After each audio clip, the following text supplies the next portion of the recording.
Assalamualaikum warahmatullahi wabarakatuh. Perkenalkan, saya Adila Nofsanada. Hari ini saya akan menampilkan keterampilan dasar mengajar, yaitu keterampilan dasar dengan menggunakan kelompok kecil.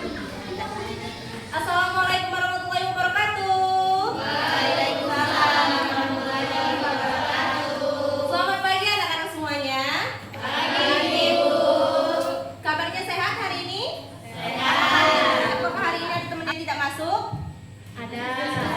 Siapa? Ini Alia. Kenapa dia? Sakit ya? Oke, Iya. kita doakan semoga Alia cepat sembuh ya. Amin. Oke, sebelum mulai pelajaran kita berdoa terlebih dahulu. Ketua kelas, mohon pimpin doanya. Marilah teman-teman, sebelum kita belajar kita membaca doa. Berdoa dimulai. Doa selesai. Oke, anak-anak semuanya, melanjutkan materi kita minggu lalu tentang proses terjadinya hujan. Kita kemarin membahas tentang apa? Evaporasi. Kemarin siapa yang masih ingat tentang evaporasi itu apa? Evaporasi adalah Proses terjadinya hujan. proses air laut yang menguap akibat panas sinar matahari. Oke. Kalian tahu nggak sih sebenarnya proses tersebut ternyata terjadi dalam kehidupan kita sehari-hari, bahkan dalam contoh yang sederhana. Contohnya itu kayak waktu itu pernah Ibu sampaikan.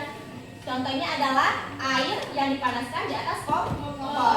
Apabila air tersebut lama di atas kompor, lama-kelamaan mengering dan akan timbul apa di atasnya? Air.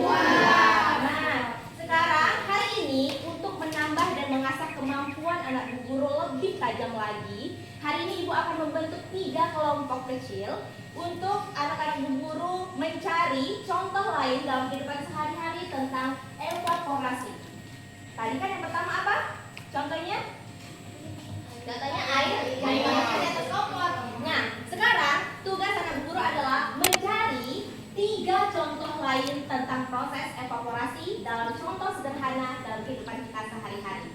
Oke, Ibu bagi kelompoknya. Yang ini kelompok 1, yang ini kelompok 2, dan yang ini kelompok 3. Boleh duduk per kelompoknya.